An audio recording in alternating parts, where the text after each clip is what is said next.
Please subscribe this channel.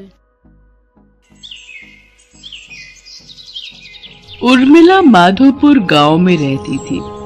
उसके पास पारो नाम की एक पालतू गाय थी।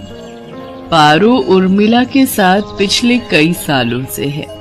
पति के देहांत के बाद इसी गाय के सहारे उर्मिला ने अपने परिवार को चलाया। उसकी गाय का दूध पूरे गांव में मशहूर था। गांव के सभी लोग उर्मिला से ही दूध लेते थे। उर्मिला का बेटा शहर में पढ़ता था।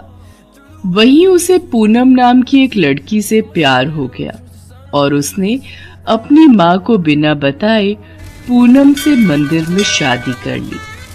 आज वो गांव वापस आने वाला था। उर्मिला बहन, 2 किलो कर देना दूध। 1.5 किलो मुझे भी देना। क्या बात है उर्मिला बहन, आज तो तुम बड़ी खुश दिखाई दे रही हो। बात ही खुशी की है सरोज बहन। आज मेरा बेटा गांव वापस आ रहा है। बस जल्दी जल्दी काम निपटा कर उसी के लिए बढ़िया बढ़िया पकवान बनाऊंगी।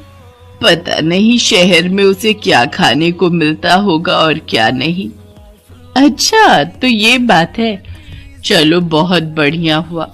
कब से बेटे के बिना अकेले रहते रहते तुम उदास हो गई हो। अब वो आ जाएगा तो तुम्हारे साथ काम में भी मदद कर देगा।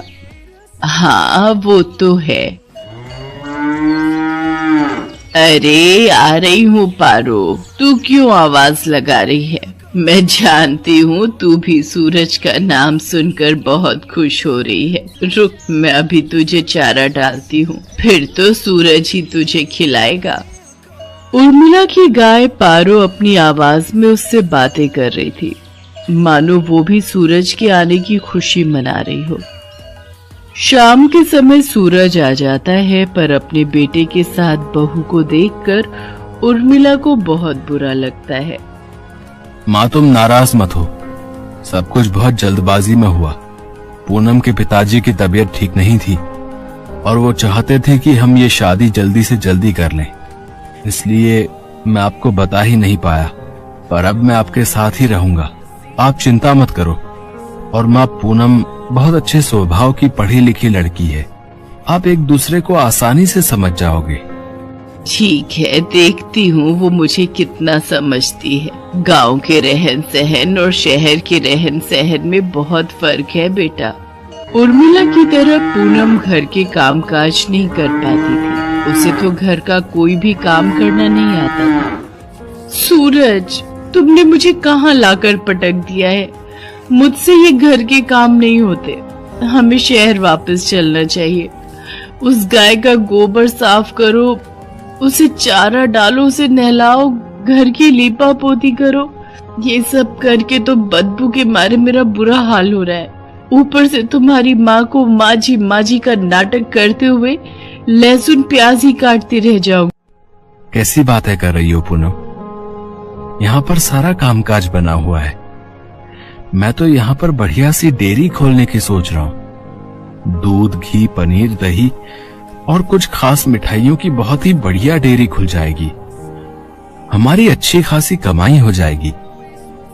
शहर में घर का किराया, खर्चा पानी कितना ज्यादा है। वहां पर मुझे काम सेट करने में ही सालों गुजर जाएंगे। और जहां पर मेरा अपना खुद का घर का काम है, हम शहर में क्या करेंगे?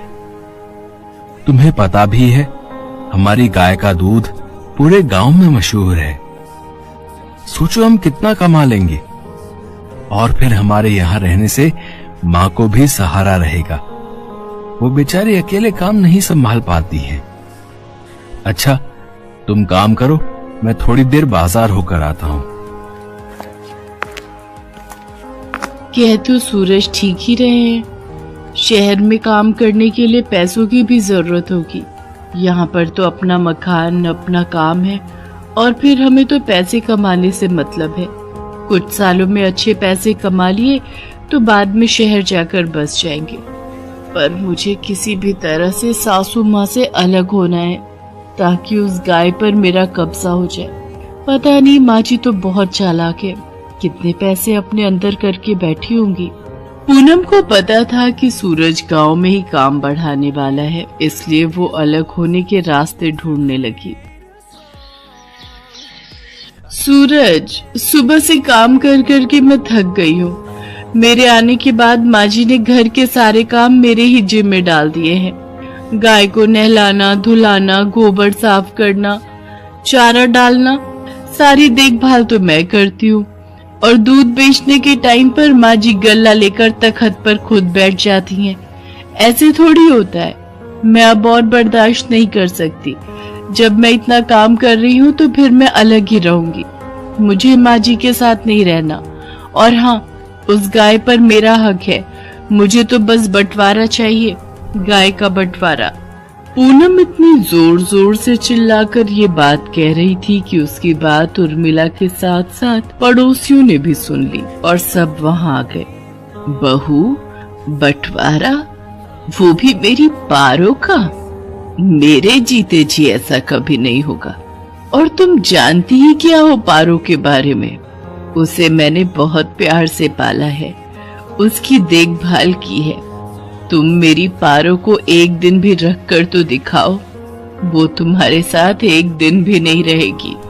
हाँ हाँ, इस गाय की देखभाल मैं कर लूंगी, आप उसकी चिंता मत करो। पर एक शर्त है, आप बीच में दखलंदाजी नहीं करोगी। मैं जैसी मर्जी गाय की देखभाल करूं, आप उससे दूर रहोगी। सूरज, अगर आज बंटवारा नहीं हुआ तो मैं तुम्हें छोड़कर शहर चली जाऊंगी। माँ, अगर पूनम चाहती है तो आप उसे गाय दे क्यों नहीं देती? उसे एक बार कोशिश करने तो दो। कहीं ऐसा ना हो आप दोनों के झगड़े में मेरी शादीशुदा जिंदगी खराब हो जाए। सूरज बेटा, एक माँ कभी नहीं चाहती कि उसके बच्चों का घर खराब हो। अगर बहू की यही इच्छा है तो आज से मैं अपनी पारो बहू के हवाले करती हूँ।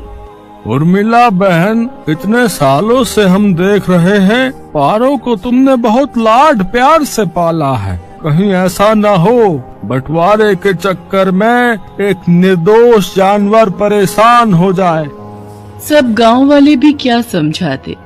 पूनम तो बंटवारे की जिद पर अड़ गई थी और ऐसा ही हुआ। गाय अब पूरी तरह से पूनम के हवाले थी।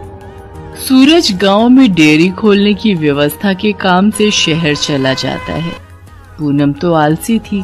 उसने गाय के प्रति लापरवाही दिखाना शुरू कर दिया। वो सुबह उठकर ना तो गाय का गोबर साफ करती थी, न उसे नहलाती धुलाती थी और न ही उसे समय पर चारा देती थी। इसी कारण गाय के आसपास बदबू फैलने लगी और मक्खियां, मच्छर, कीड़े मकोड़े आने लगे। गाय को समय पर चारा नहीं मिलता था। वो कमजोर हो गई। पूनम सारा दिन सोती रहती और खाती पीती रहती। गाय ने दूध देना भी बंद कर दिया। एक दिन गाय बेहोश होकर जमीन पर गिर गई। ये देखकर पूनम घबरा गई। सूरज उसी समय शहर से आया और वो भी घबरा गया। उसने उर्मिला को आवाज लगाई। उर्मिला दौड़ती हुई अपनी पारो के पास आई और बिलख बिलख कर रोने लगती है। पारो, पारो उठ, देख देख, मैं तुझे आवाज लगा रही हूँ।